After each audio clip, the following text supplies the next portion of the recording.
Welcome to the channel, and this is going to be my review of the new Marvel movie that just came out, The Thunderbolts.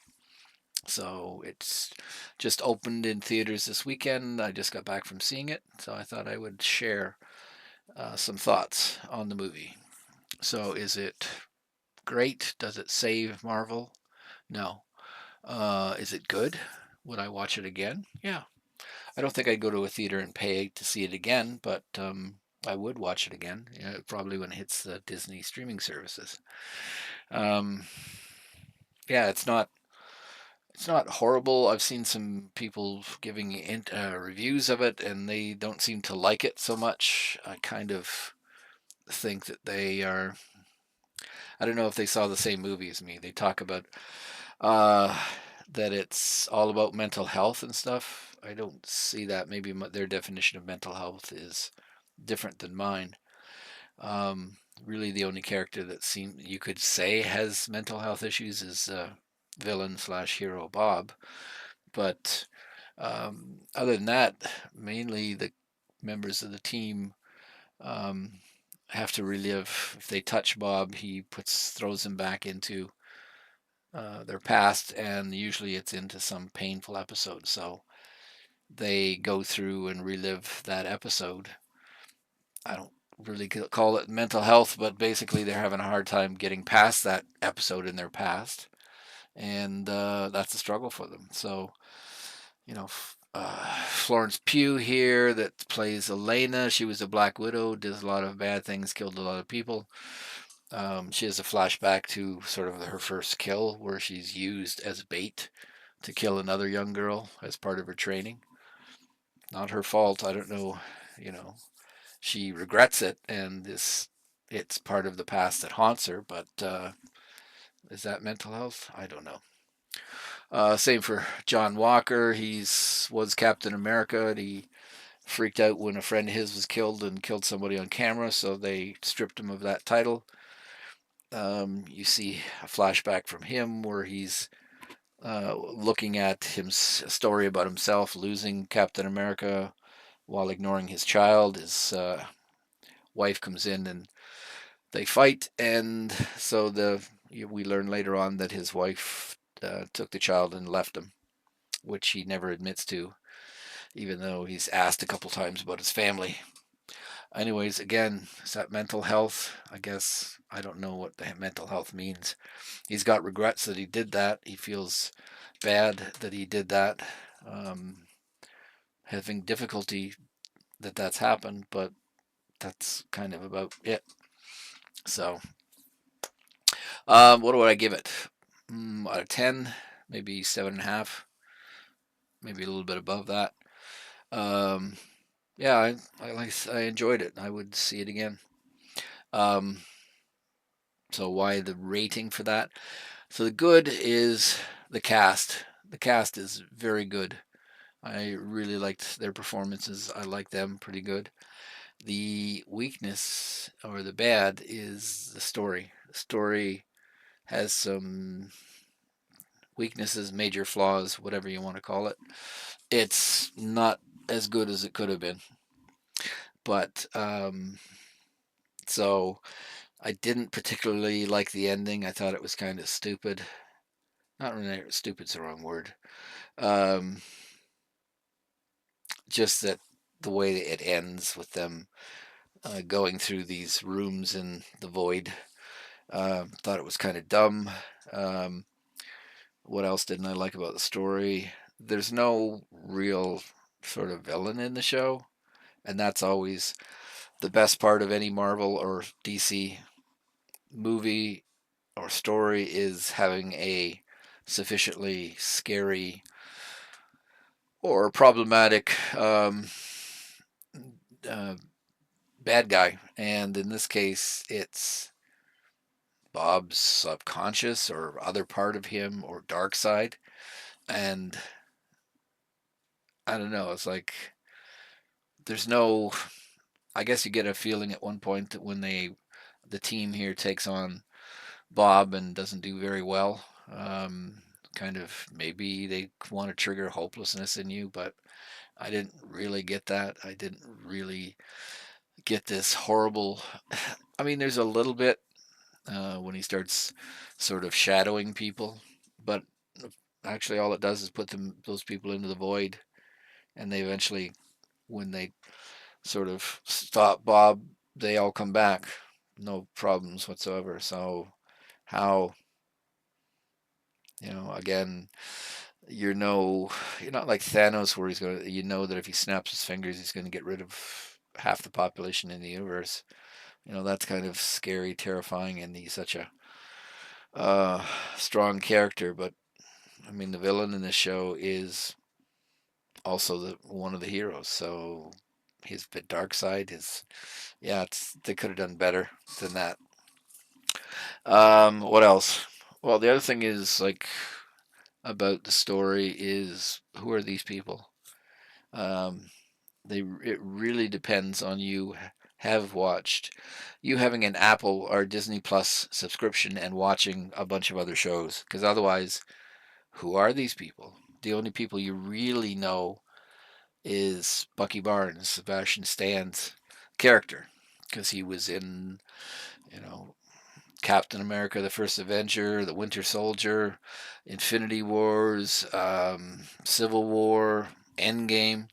So he's a character that we actually know. So we know he's got a dark past, and they don't even touch on that because it's been discussed so many times in other movies. But he has a dark past as well. Um, but really, that's it. Like, if you want to Yelena, you would have had to watch Black Widow because that's where she's introduced as she's Scarlett Johansson's character, Black Widow's sister. And then you have Red Guardian. Who's that? Well, he again is, you'd have to watch Black Widow because it's Black Widow's father. And you have Ghost. And it was in Ant-Man and the Wasp. Other than that, no sight, no sign of her, no anything. You don't really know that much, but at least she was in one of the major movies. And uh, you have John Walker, or he becomes Agent something or other. Um, Again, who is he? Well, you'd have to watch the Falcon and the Winter Soldier streaming show on Disney to know who he is. Unless you're into comic books. I mean, if you're a big comic book fan, you know who all these people are. But for the general audience, it's like, who the hell are these guys? And that's kind of a problem, is that they picked a lot of people that people, a lot of characters that people may not really know that much about. Um, and certainly Bob has never been in anything else other than this. So you got a theater release movie with some character that the only people that know anything about Bob are people who are comic book fans and have read some of the comic books because he's a character from the comic books. And I don't even know if he's that close of a copy of what's in the comic books. Some of the artwork I've seen from the comic books is the Void is certainly more scary looking than what they have in this show. But again, this is something that I don't know if it's Disney trying to get people to have a Disney Plus subscription, but yeah, it is almost a bunch of nobodies that they put into this movie, and I hope it's gonna work, with the exception of like one person. So that's another part. The ending itself, Bob um, asserts himself as the Sentry. That's what he is, a superhero, and he's kind of like I think he was supposed to be Marvel Superman kind of thing. He's certainly in a fight with all these characters, bests them all quite easily, but suddenly his darker side emerges, and that's the villain of the show. That's you're supposed to be scared of that, but he does spread sort of this blackness across the city and wipe these people out. And yet, there's a child that you see gets zapped in front of the Red Guardian, and at the end of the show, she's back, and her mother runs up and picks her up. So there's no real threat in there. I suppose if the void had continued, these people would never come back. But Elena willfully goes into the void to try to save Bob, and it's just her going from scene to scene in her past. So again, it's not the greatest that way. Okay, so the good part, the cast, like I said, very good. Lots of like Marvel humor sometimes can get overdone, but there's lots of little bits in the show that are humorous, little jokes. Again, I heard some of the people complaining about it. There's all these quips and stuff. I didn't find it that much. Usually the humor kind of actually worked for what was going on. But Florence Pugh as Elena here is kind of the lead for this movie, and she's quite good. Does well in the fight scenes too, even though she's kind of a short, and I wouldn't say she's necessarily athletic type. Sebastian Stan, who's Bucky Barnes, we've seen enough of him to know that he knows how to produce the character at will, and does a good job with that. He's also kind of trying to get. He wants to basically form this team, and so you see him going through it. Julia Louise Dreyfus from Seinfeld, Elaine, and lots of other shows. VIP or VIP. She's in that. That's probably her most recent work. She plays pretty well the same character. She's just a bitch, um, but she does it well, and it kind of works here as a maybe the pseudo villain. Um, got Lewis Pullman. He plays um, Robert Reynolds. He basically becomes the Sentry, so he's okay in that. Lots of sort of humor in that. Um, but yeah, he does a good job of it. David Harbour, the Red Guardian here, he's really good in the show. Lots of humor, lots of goofy stuff. He does his decent enough impression of a Russian accent, but a lot of the humor is just the weird things that he says. Um, Wyatt Russell, son of Kurt Russell, and Goldie Hawn plays John Walker. Again, he does a good job with that character. Ghost, her name is Hannah John Kamen. Um, yeah, does all right with the character. Um, if you watch some of the YouTube videos on this, you see uh, Taskmaster from the Black Widow movie. Olga Kurylenko. She's in the movie for like 5 seconds. I don't. Again, this would be on the bad side. Why? Why is she in the movie? Other than it doesn't make any real sense. Other than she was under contract or something. Maybe a lot of her stuff was cut out. But basically, she's in the movie for a couple of seconds. You see her pull her mask up to expose her face. Maybe she was under contract or something and had to appear in the movie. Then she flips the mask down and goes back to fighting, and Ghost basically shoots her in the head and kills her, and she's done. It's like, what? Why was this person in the movie? It made no sense to have her in the movie because she's there, just there and dead. I was going to say is there and gone, but no, there and dead because she's gets killed immediately in the show.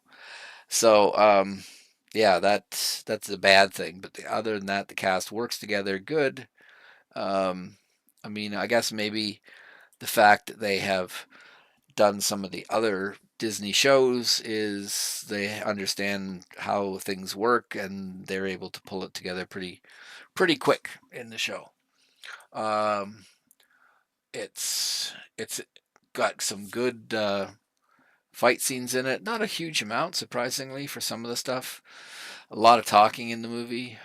Again, Bucky here is probably the best thing in most of the fight scenes. But yeah, I enjoyed it.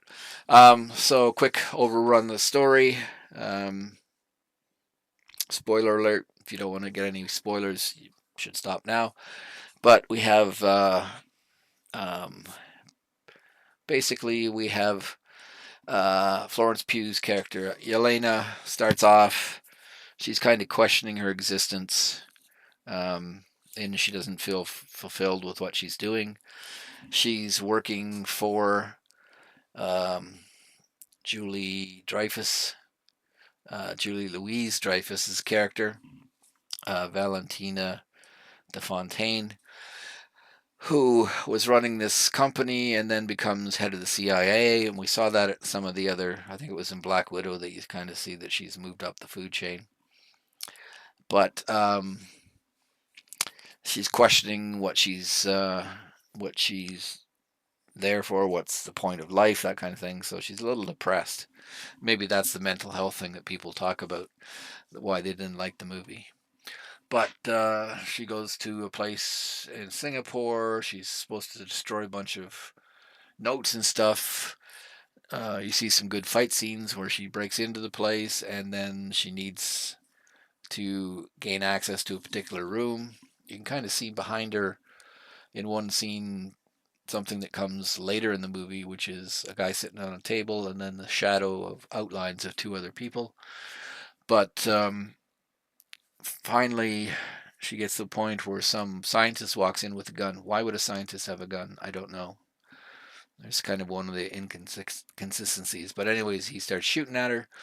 Um, there was a funny scene that when Yelena was like talking about her past and stuff, she's actually talking to a guy that's tied up, or she's tied up, while she's trying to figure out how to get past the face recognition alarm that she has to get past. But the scientist breaks in with the gun and keeps talking about Valentine, which is Julie Louise Dreyfus's character, and that Sentry Project is not what they think, and yada yada yada, and kind of a foreshadowing that there's going to be something uh, strange about the Sentry program.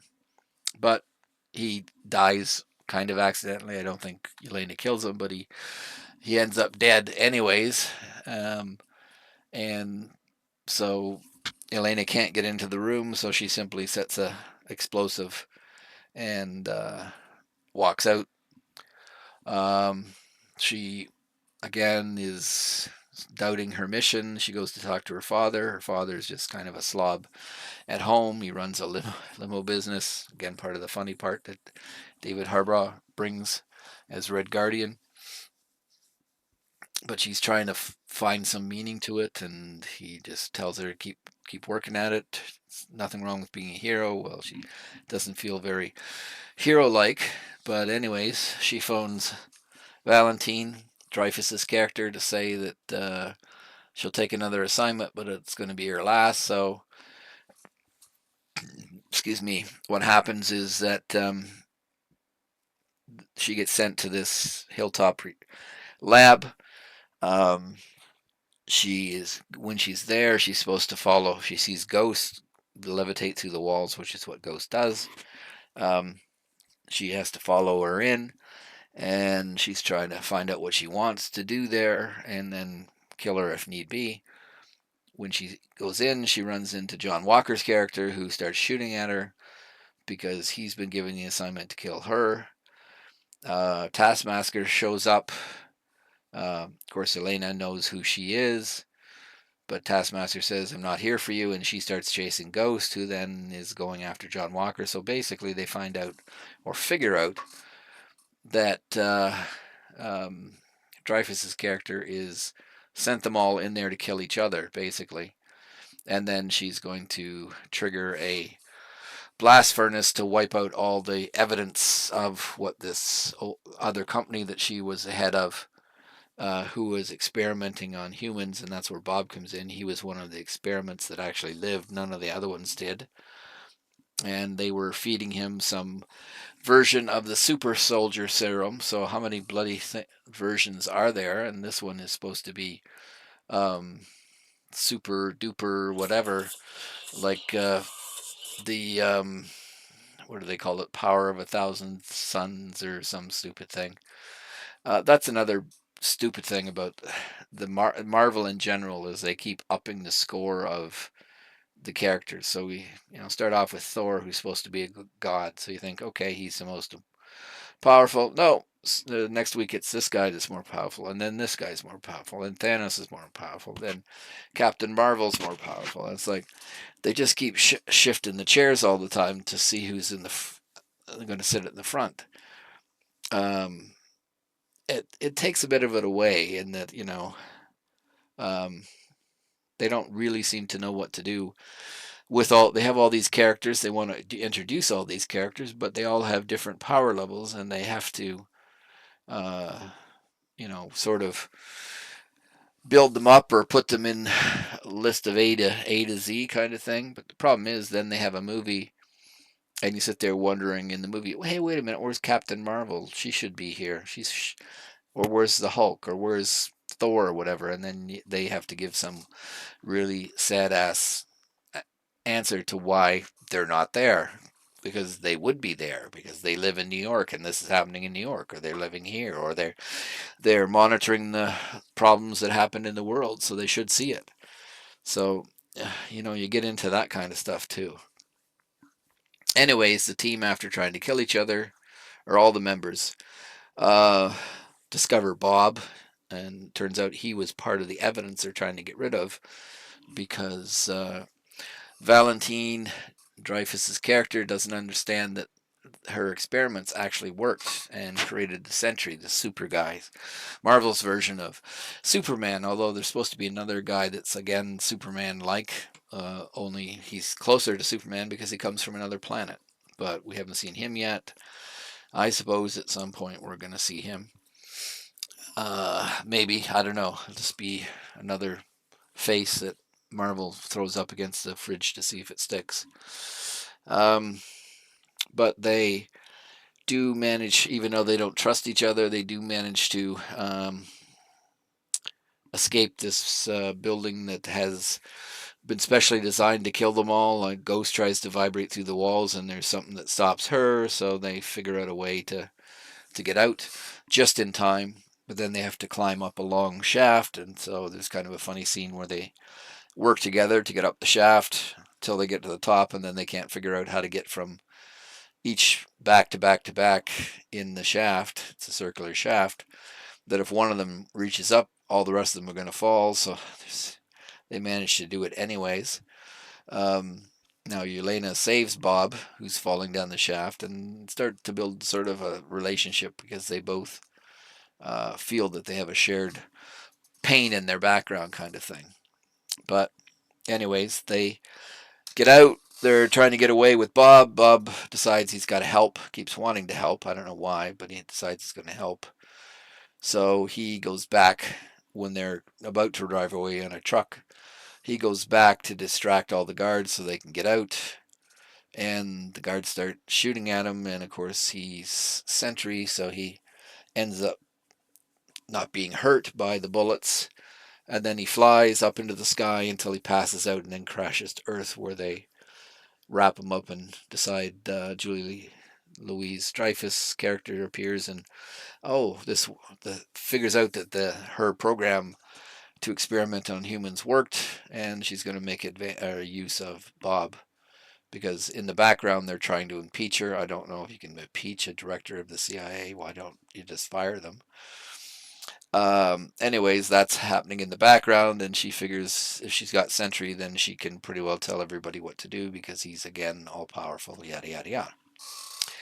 The rest of the characters, they escape, only to have Red Guardian show up in his limo, and then you get you might have seen it on YouTube, the scene where they're trying to get away in a limo, and these Humvees start showing up or coming on them and shooting at them, and then Bucky comes and sort of destroys or all of the Humvees for that matter.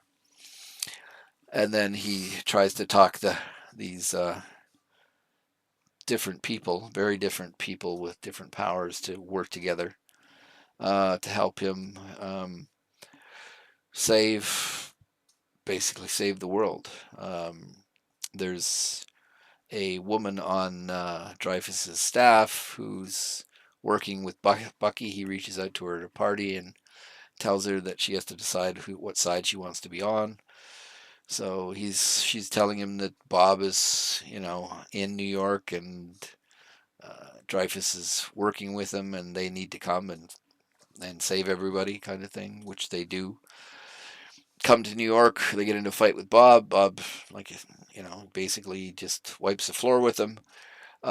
They run away, and then again, suffer a crisis of or conscious crisis event of the conscience, whatever. They know they can't beat Bob. They have to sort of, again, this is the not so good part of the story. It's they have to try to talk each other into helping each other, and that's very problematic. And so you got a bunch of characters that don't work together well with, or don't play well with each other, having to overcome that and solidifies the team and save the day. And that's very much the part of this movie. So, anyways, after fighting Bob, getting their ass kicked, they're escaping. Dreyfus' characters figure she's got Bob, and now she can run things. Bob again suddenly decides that he's a god and he doesn't really need her anymore, and that's when the Void emerges and starts, well, shadowing out people. You'll see them in the YouTube clips. So the team does the best they can to save people, but Yelena basically walks into the Void, and that's where she goes in to actually try to save Bob. She's doing her best to do that, winning a little bit. And then the rest of the team suddenly show up because all this stuff is happening inside the Void. But they all come for her, and they come for Bob, and there's a big team hug at one point to try to tell Bob that he's not alone. They talk about not being alone a lot. But ultimately, Bob manages to gain control of the Void, and that's it. Everything ends. So it's kind of like anticlimactic, if you could say. That just when they're on the edge of peril, um, they just kind of, oh, Bob, stop doing that. Yeah, okay. And that's it. So, yeah. That's why I say the story could be a lot better than it is. But again, the action and the performances and even the special effects are good in it. So that's why I give it the rating that I do. But hopefully, uh, yeah, I would say go see it. Certainly a good little time waster, not a problem. If you don't want to pay whatever the fee is to see it, then definitely see it when it comes to the streaming services. Okay?